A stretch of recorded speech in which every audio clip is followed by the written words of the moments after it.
George Floyd's murder back in 2020 sparked national outrage, setting off protests all across the country and other parts of the world.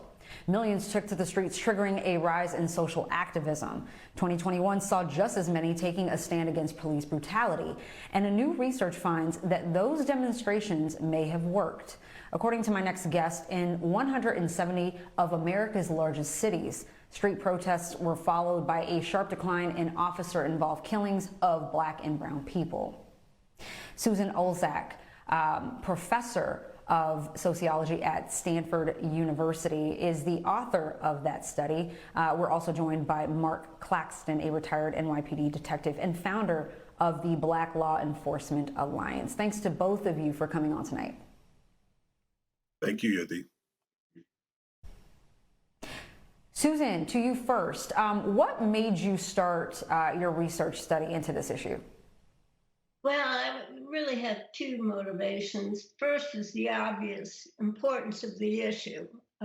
As your last segment just discussed, there's all kinds of claims and evidence that minorities are treated differently.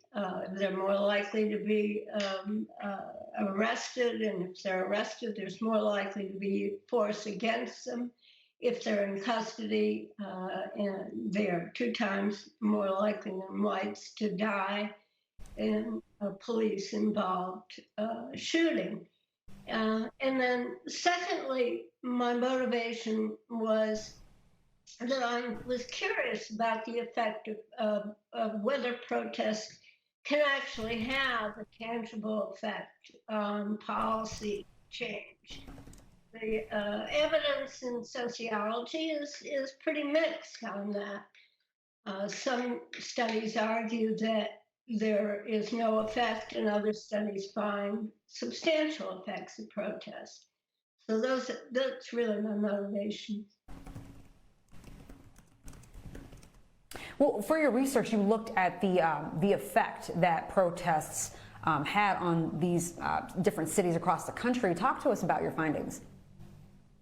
Well, there are 2 major findings. The first is that cities that experienced more protests were more likely to establish a civilian review board, which is a centerpiece of many of the demands of these protests, and has been for quite a long time. The second finding that I think is important is that the cities with more protests had experienced a decline in fatalities, police-involved fatalities. And this is true particularly of Blacks and Latinos, but there is no relationship between protests and fatalities of whites. Mark, you're a retired NYPD detective, so I'm curious about your thoughts on the tangible impact of protests on law enforcement. Well, first off, I have to tip my hat off to the researchers, but one thing is clear, and that is that regardless of what the variables are, there's one historic consistency, and that is the disparate treatment of Black and brown and poor people at the hands of police. And I'm one of those people, I really go by that quote that says, you should use statistics like, a drunk uses the lamppost for support and not illumination.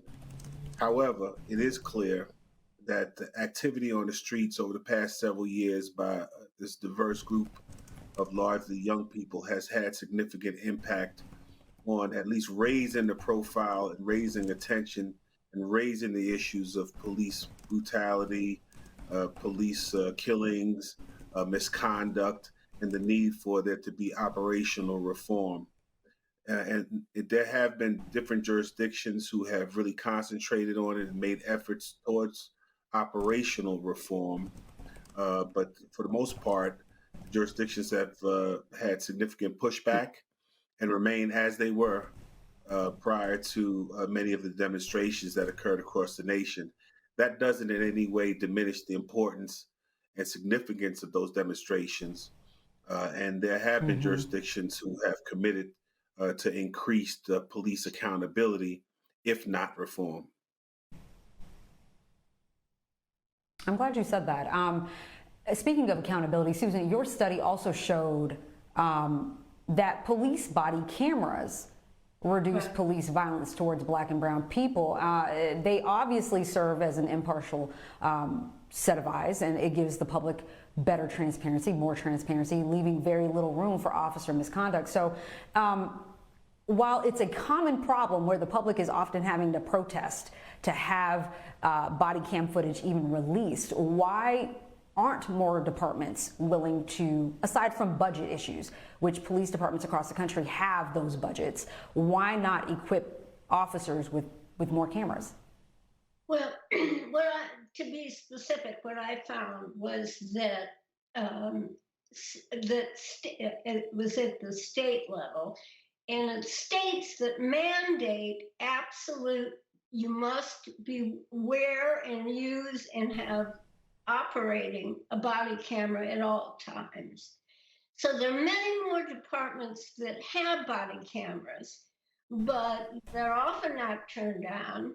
They're often not even handed out each day, and it's just going to take some time for, I think, for the acceptance of body cameras. And a series, at the end of my article, I talk about a series of recommendations that Campaign Zero has made regarding the restrictions on the use of force by police departments. And that also shows some preliminary evidence from the year 2016 that also decreases fatalities significantly in cities. So there's scattered evidence that these policies work. There's opposition to it. There's opposition in city politics. There's opposition in police organizations.